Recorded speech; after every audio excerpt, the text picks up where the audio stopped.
సిద్దిపేట జిల్లా కొండపాక మండలం మర్పడగ గ్రామంలో మహాశివరాత్రి వేడుకలు కనుల పండుగగా కొనసాగుతున్నాయి. శివరాత్రి రోజున మల్లికార్జున స్వామిని దర్శించుకునేందుకు వేలాదిగా భక్తులు తరలివచ్చారు. ఉదయం స్వామివారికి ప్రత్యేక అభిషేకాలు నిర్వహించినట్లు ఆలయ నిర్వాహకులు డాక్టర్ చెప్పెల హరినాథ శర్మ తెలిపారు. మహాశివరాత్రి పర్వదినం రోజున మల్లికార్జున స్వామిని దర్శించుకున్నట్లయితే కోరిన కోరికలు నెరవేరుతాయని మర్పడగ గ్రామ ప్రజల ప్రగాఢ విశ్వాసమని పేర్కొన్నారు. ఈ సందర్భంగా సర్పంచ్ ఆకారం బాలరాజు మాట్లాడుతూ కళ్యాణి చాళుక్యుల కాలం నాటి పురాతన ఆలయం గ్రామంలో ఉండడం గ్రామ ప్రజల అదృష్టమని అన్నారు. కోరిన భక్తుల కోరికలు తీర్చే కొంగు బంగారం అయిన విజయదుర్గామాత మల్లికార్జున స్వామి వారిని దర్శించుకునే భక్తుల రద్దీ రోజు రోజుకు పెరుగుతుందని తెలిపారు.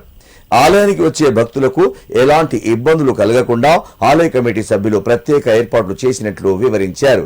మరపడగ గ్రామ చుట్టుపక్కల గ్రామాల ప్రజలు మల్లికార్జున స్వామిని దర్శించుకుని స్వామివారి కృపకు పాత్రలు కావాలన్నారు.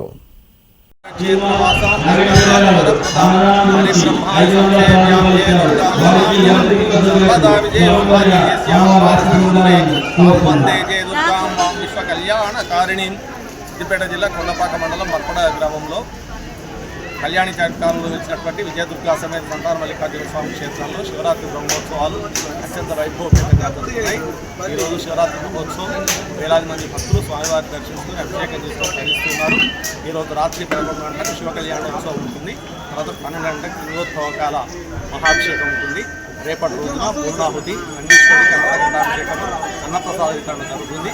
కాబట్టి భక్తులందరూ స్వామివారిని దర్శించుకొని సేవించి తరించాలని కోరుతున్నారు. రేపు పెద్ద పట్టం ఉంటుంది.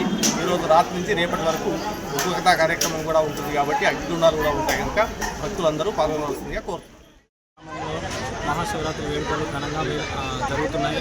ఈ కార్యక్రమంలో మా చుట్టుపక్కల విలేజ్ అందరూ వచ్చి ఈ కార్యక్రమాన్ని విజయవంతం చేయాలి. అలాగే ఈరోజు రాత్రి 10 గంటలకు శివ కళ్యాణం ఉంటుంది. అలాగే రేపు పెద్దపట్నం ఉంటుంది. అనంతరం పట్నం దొక్కుడు ఉంటుంది. అలాగే అన్నదాన కార్యక్రమం కూడా ఉంటుంది. ఈ భక్తులు మన మరపడ ఉన్న చుట్టుపక్కల కొండ అందరూ విలేజ్ వాళ్ళందరూ రావాలని కోరుకుంటున్నాం. మన కమిటీ సభ్యులు ఎలాంటి భక్తులకు ఎలాంటి ఇబ్బంది కలగకుండా